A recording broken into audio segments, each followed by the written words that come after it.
A woman tried to return a destroyed couch, smirking, "I've had it for 5 years, but I deserve a full refund." When I showed her the policy, she laughed. "Policies don't apply to me. Just do it." Minutes later, the store owner walked up, holding a photo of her smiling with the same couch in a moving sale ad. Her face went white as he said, "Care to explain this?" "I work at a high-end furniture store in Chicago. You know the kind, modern, overpriced, the kind of place where rich people go to buy things just to say they bought them. I've dealt with all sorts of customers. The indecisive ones, the rude ones, the ones who think they know everything about furniture because they watched 2 episodes of HGTV. Then there are the entitled ones. This story is about the worst one I've ever met." She walked in like she owned the place. Late 40s, dripping in fake designer labels, sunglasses perched on top of her heavily bleached hair. Her massive Louis Vuitton tote slammed onto the counter like it contained the secrets of the universe. Without a greeting, without even making eye contact, she threw down a receipt and crossed her arms. "I'm returning my couch." I glanced down at the crumpled paper in front of me. 2019. I looked back up. "Ma'am, this purchase was made 5 years ago." She gave me the smuggest smile I have ever seen in my life. "And?" I blinked. "Our return policy is 30 days. She rolled her eyes. "That doesn't apply to me." "Oh, one of those." I kept my voice polite. "Do you have a reason for the return?" "It's ugly," she said. Then, with a scrunched nose, she added, "And it smells." I waited for her to say she was joking. She wasn't. She pulled out her phone and shoved it in my face. "Here." I barely had time to register what I was looking at before my stomach dropped. This couch looked like it had been dragged behind a truck. One of the armrests was completely missing. The cushions were ripped, stuffing exploding out like a horror movie effect. And the stains. Dear God, the stains. I had so many questions. I forced a neutral tone. "Ma'am, this couch is damaged." She actually giggled. "Yeah, my kids and dogs kinda wrecked it. But I don't see why that's my problem." I had to physically stop myself from laughing. I took a breath. "Ma'am, I can't return an item that's been used and destroyed." She waved me off like I was being dramatic. "It's just some wear and tear." That was not wear and tear. That was a crime scene. I turned the receipt over, double-checking the purchase details, just in case I was missing something. "Nope. You bought this in 2019, I said again, slower this time. She sighed like I was a disappointment. "And? I'm still a customer. Just do the return." I straightened. "That's not how this works." Now she was annoyed. "Honey," she said, lowering her voice like we were sharing a secret, "I don't follow policies. Just do it." I don't know what she expected me to do. Bow to her? Apologize for my foolishness? Grab a time machine and go back 5 years? I kept my face blank. "I can't do that." Her smugness evaporated. She scoffed. "I'll just dispute the charge with my credit card company." I almost laughed. "On a 5-year-old transaction?" "Oh, they'll believe me," she said. "They always do." And with that, she grabbed her tote and stomped out, nose in the air like she had won something. I stood there, still holding the receipt, trying to process what had just happened. Then I heard laughter from the back office. Enter Daniel, the store owner. Daniel is one of those no-nonsense, but secretly hilarious bosses. He doesn't step in much, but when he does, it's good. He walked up, still chuckling. "Hey," he said, waving his phone. "Is that lady still here?" "No," I said. "Why?" He turned his screen around. And there, clear as day, was a Facebook Marketplace listing. For a couch. For her couch. The same ripped-to-shreds disaster she just tried to return. It was posted yesterday. And the best part? Attached to the listing was a photo of her, smiling, sitting on the couch. The caption? "Moving sale. Gorgeous couch, only $200. Bought for $4,000, selling cheap because we upgraded." I swear to God, I almost fell over laughing. Mark, my manager, let out a low whistle. "She really tried to scam us while actively selling it?" Daniel grinned. "Oh, it gets better." He scrolled down. "She's selling matching throw pillows separately." I had to put my hands on the counter to keep from collapsing. Then, like clockwork, we saw her walking back in through the glass doors. She strolled up, all smiles, pretending like she hadn't just threatened to commit fraud 10 minutes ago. "You know," she said sweetly, "I was thinking. Maybe store credit would be easier." Daniel stepped forward. And he was still holding his phone. She didn't see the phone at first. She just stood there, smiling, like we were all best friends now. "I thought about it," she said, placing both hands on the counter. "Store credit works fine." She spoke slowly, like she was doing us a favor. Mark and I didn't move. Daniel still held up his phone, the Facebook listing glowing on the screen. Ma'am, he said, his voice calm, I think you should explain this first. He turned the phone around. Her smile vanished so fast it was like someone yanked it off her face. Her eyes darted to the screen. Then to Daniel. Then to me. Then back to the screen. I could actually see the moment her brain short-circuited. That's not, she stammered. Daniel scrolled down. Oh, and look. You're selling the throw pillows separately too. He tilted his head. Trying to maximize profit, huh? She snapped out of it. Her face went hard. That's not mine. Mark raised an eyebrow. Ma'am, you're literally in the picture. It's photoshopped, she said immediately. Daniel let out a single laugh. Really? Who would photoshop you sitting on a couch you just tried to return? She folded her arms. I don't have to explain myself to you. Daniel didn't blink. You kinda do. She exhaled loudly, like we were wasting her time. Look, I don't know who posted that, but it's not me. She said this with zero conviction. Mark leaned on the counter. That's funny, because it was posted from a profile with your name. And your picture. Her lip twitched.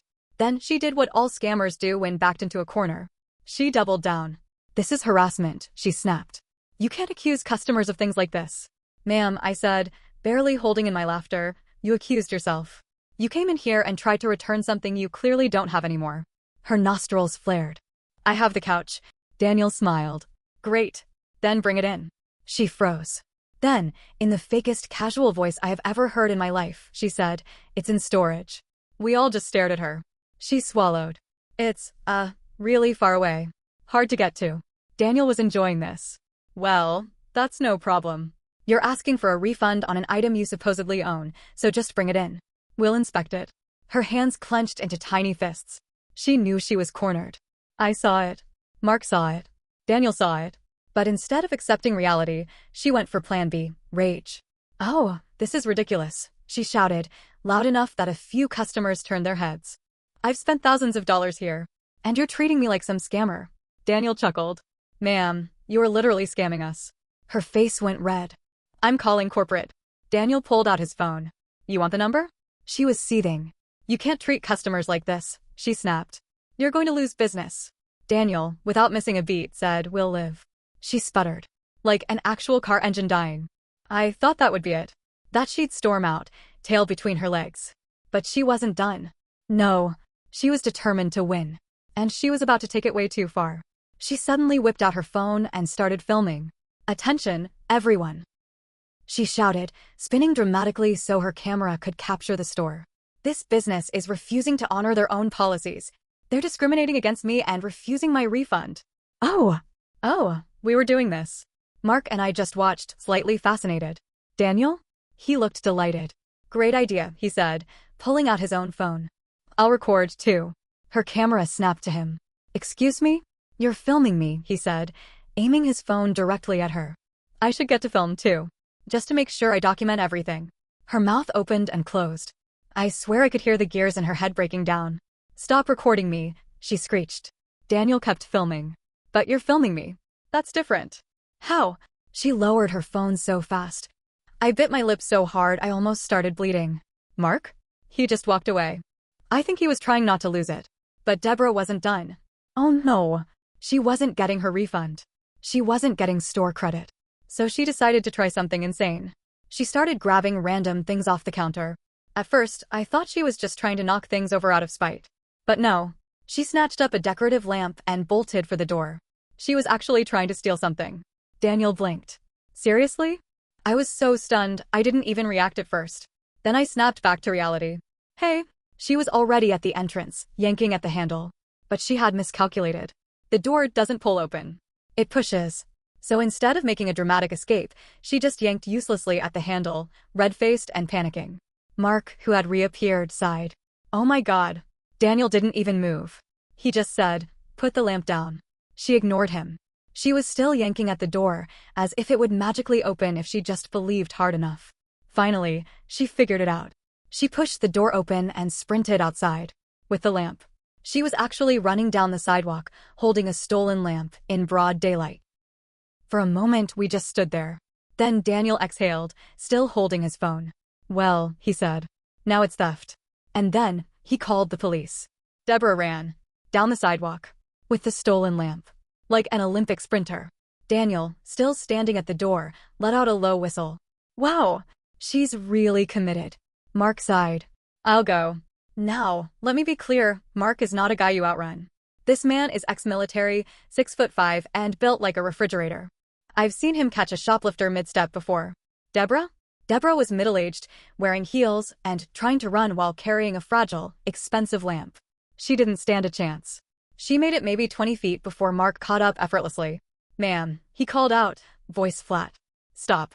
And then, because the universe has a sense of humor, her heel snapped. It was like watching a slow-motion car crash. She wobbled, arms flailing. The lamp flew out of her hands. She hit the ground hard, letting out a loud grunt as her fake handbag spilled all over the pavement. But we weren't looking at her. We were looking at the lamp, tumbling through the air. It spun. It twisted. It shattered into a million pieces against the sidewalk. Silence. Mark just stared down at her. Really? Deborah groaned, rolling onto her side.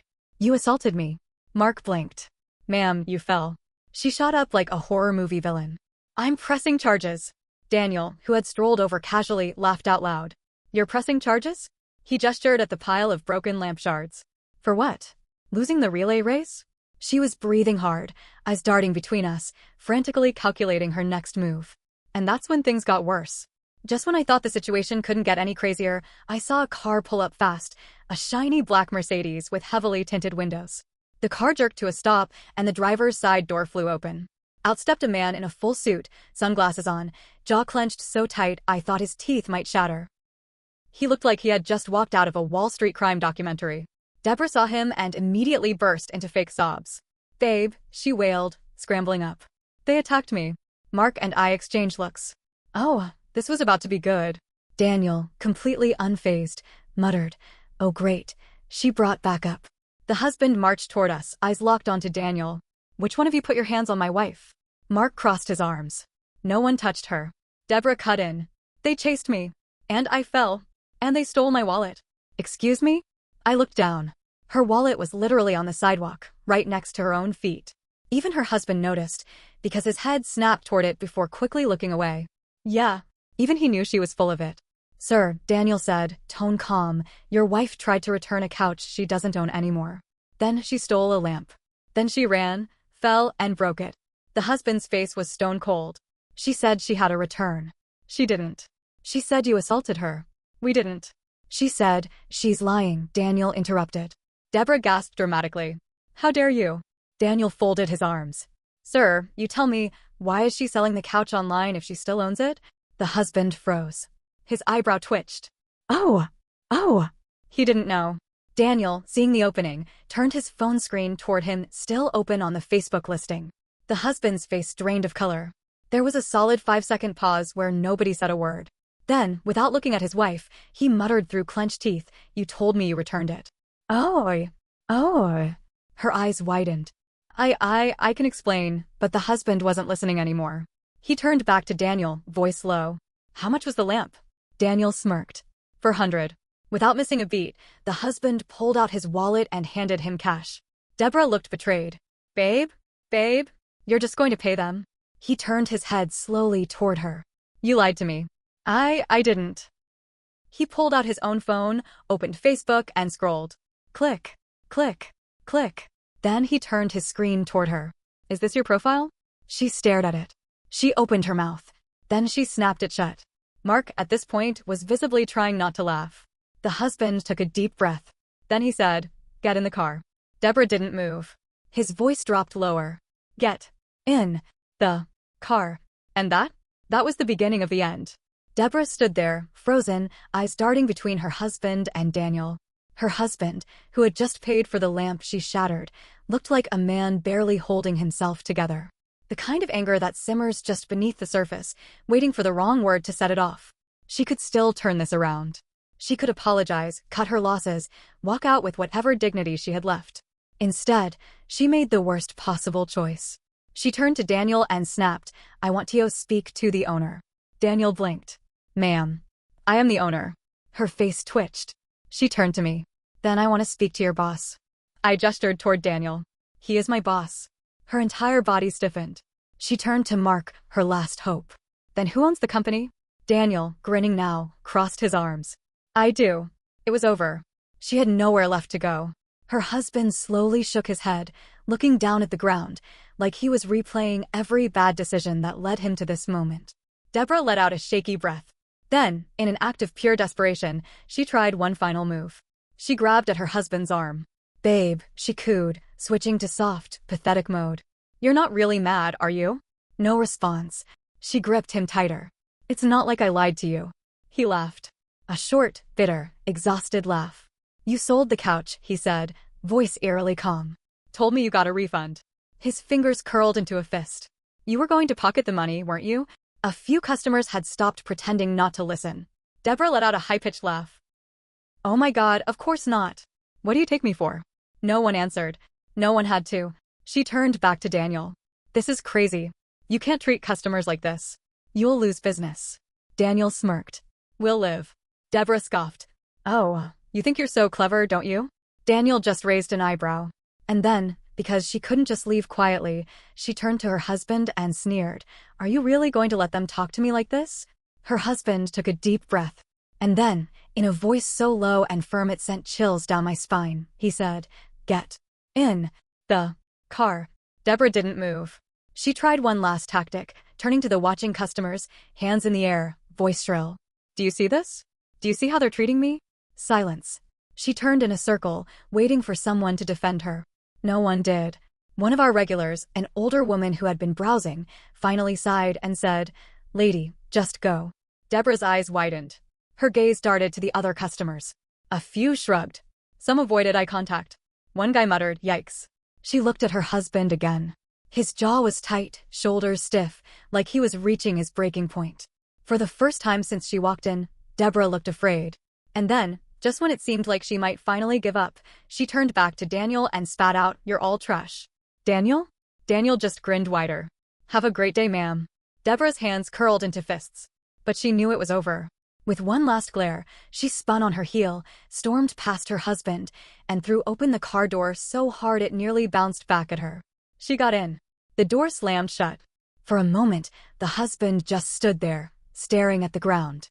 Then, without a word, he turned, walked around the car, and got in the driver's seat. The car sat there for a few seconds. Then, with a sharp jerk, it pulled out of the parking lot and disappeared down the street. And just like that, she was gone. We stood there for a few beats, letting the silence settle. Then Daniel let out a low whistle. "Well, that was fun." Mark snorted. "Fun for you. I had to chase her." A few customers started laughing, shaking their heads, mumbling about how ridiculous that had been. One of them, an older man I recognized, grinned and said, "That was better than reality TV." Daniel clapped me on the back. "Nice job not losing it." I exhaled deeply. I was dying. Mark chuckled. "At least she didn't throw anything this time." I frowned. "This time?" Mark waved it off. Long story.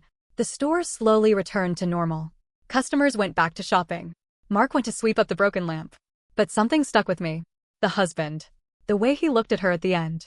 Like something inside him had snapped. I had a feeling that wasn't the last fight they were going to have. I had a feeling that Deborah wasn't going to like how it ended. But that was his problem now.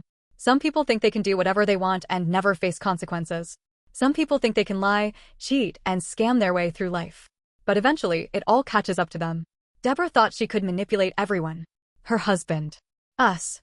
Even complete strangers. But in the end, no one was on her side. And somehow, I think that was the thing that hurt her the most.